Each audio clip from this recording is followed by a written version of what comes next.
आज की कहानी खाटू श्याम जी की जीवन कथा। खाटू श्याम बाबा का इतिहास। राजस्थान के सीकर जिले में स्थित बाबा खाटू श्याम की महिमा बहुत अधिक बताई जाती है। भगवान कृष्ण के अवतार का यह मंदिर भारत के प्रसिद्ध मंदिरों में से एक है।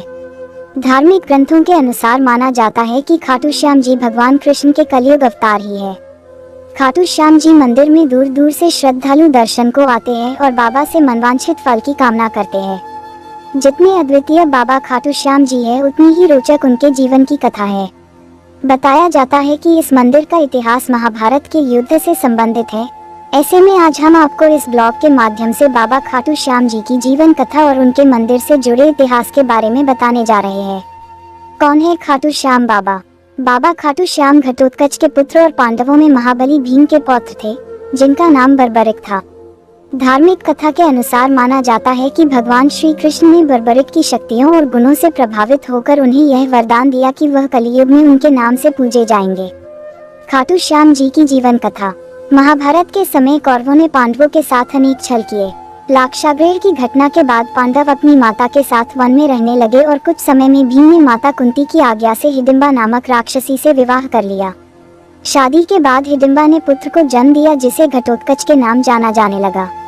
घटोत्कच बहुत अधिक शक्तिशाली था, लेकिन उससे भी अधिक शक्तिशाली था उसका पुत्र बर्बरीक। बर्बरीक देवी का परम भक्त था और उनकी उपासना करता था।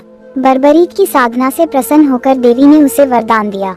इस वरदान में उसे 3 अलौकिक बाण मिले, जो लक्ष्य को भेद कर पुनः लौट आते थे। ऐसे दिव्य और अलौकिक बाण प्राप्त कर बर्बरीक अपराजय हो गया था। जब महाभारत के युद्ध की घोषणा हुई तो बर्बरीक को भी युद्ध देखने की इच्छा हुई, जिस कारण वह कुरुक्षेत्र पहुंच गया। जब भगवान श्री कृष्ण को इस बात का पता चला तो उन्हें ज्ञात हो गया था कि यदि बर्बरीक युद्ध में शामिल हुआ तो पांडवों की हार तय है। बर्बरीक को युद्ध में जाने से रोकने के लिए श्री कृष्ण ने गरीब ब्राह्मण का वेश बनाया और फिर बर्बरीक के सामने गए। एक अनजान की भांति श्री कृष्ण ने बर्बरीक से प्रश्न किया, तुम कौन हो और कुरुक्षेत्र की ओर क्यों जा रहे हो? तब जवाब में बर्बरीक ने कहा कि वह एक दानवीर योद्धा है, जो अपने एक बाण से महाभारत के युद्ध का परिणाम तय कर सकता है। यह सुनकर श्री कृष्ण ने उसकी परीक्षा लेने का सोचा और कहा, पीपल के इस वृक्ष के सभी पत्तों को भेद कर बताओ। तब बर्बरीक के एक बाण से पीपल के पेड़ के सारे पत्तों में छेद हो गया। एक पत्ता बच गया था, जो कि भगवान के पैर के नीचे था, इसलिए बाण उनके पैर पर ही ठहर गया। बर्बरीक के इस अद्भुत शौर्य को देखकर श्री कृष्ण हैरान हो गए। तब भगवान ने कुछ सोचा और बर्बरीक से दान देने को कहा। बर्बरीक ने पूछा कि आपको क्या दान चाहिए? तब श्री कृष्ण ने बर्बरीक से उसका शीश मांग लिया। यह सुनकर बर्बरीक समझ गया था कि यह कोई सामान्य ब्राह्मण नहीं है और उनसे उनका वास्तविक रूप बताने के लिए कहा। तब श्री कृष्ण ने अपना वास्तविक रूप दिखाया और फिर बर्बरीक प्रसन्नता के साथ शीश दान में देने को तैयार हो गया। फाल्गुन माह के कृष्ण पक्ष की द्वादशी के दिन बर्बरीक ने स्वयं अपना शीश श्री कृष्ण को दान कर दिया, लेकिन उससे पहले युद्ध देखने की इच्छा व्यक्त की। तब श्री कृष्ण ने उनकी यह इच्छा पूरी करने के लिए एक ऊंचे स्थान पर उसका शीश रख दिया, ताकि वह युद्ध की सभी गतिविधियों का अवलोकन कर सके। महाभारत का युद्ध 18 दिनों तक चला, जिसके बाद पांडवों की जीत हुई। जीतने के बाद उन पांचों में युद्ध की जीत का श्रेय लेने हेतु बहस हुई।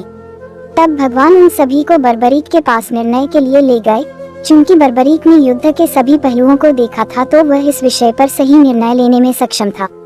तब बर्बरीक के शीश ने बताया कि वे भगवान श्री कृष्ण की वजह से ही यह युद्ध जीते हैं। यह बात सुनकर श्री कृष्ण बहुत प्रसन्न हुए और उन्होंने बर्बरीक के शीश को वरदान दिया कि वे कलयुग में उनके श्याम नाम से पूजे जाएंगे। उन्हें भक्त द्वारा स्मरण करने मात्र से उनका कल्याण होगा और धर्म, अर्थ, काम, मोक्ष की प्राप्ति हो जाएगी। खाटू श्याम मंदिर का इतिहास। माना जाता है कि राजस्थान के खाटू गांव में कलयुग की शुरुआत के समय में ही बर्बरीक का शीश मिला था। यह शीश देखकर लोग थोड़ा हैरान हो गए कि आखिर यह किसका शीश हो सकता है और इसका क्या किया जाए। तब सभी की सम्मति से यह शीश एक पुजारी को सौंपा गया। इस घटना के बाद वहां के एक शासक को मंदिर का निर्माण करने को लेकर स्वप्न आया, जिसके बाद उनके कहने के अनुसार वहां एक मंदिर का निर्माण कराया गया। इसके साथ ही वहां खाटू श्याम की मूर्ति की भी स्थापना की गई। खाटू श्याम मंदिर की बहुत अधिक मान्यता बताई जाती है। माना जाता है यदि भक्त मन से बाबा के दरबार में अपनी दुख या परेशानियां बताते हैं तो वह उनके सभी कष्ट दूर कर देते हैं, साथ ही मनवांछित फल भी प्रदान करते हैं। व्यक्ति को जीवन में एक बार खाटू श्याम बाबा के दर्शन हेतु अवश्य जाना चाहिए। डिस्क्लेमर, हमारे चैनल पर दी गई जानकारी सामान्य मान्यताओं और जानकारियों पर आधारित है। श्री श्याम प्रेरणा इसकी पुष्टि नहीं करता है। अगर आपको वीडियो अच्छी लगी हो तो चैनल को सब्सक्राइब करें और वीडियो को लाइक और शेयर करें और कमेंट में जय श्री श्याम लिखें दोस्तों। धन्यवाद दोस्तों। जय श्री श्याम।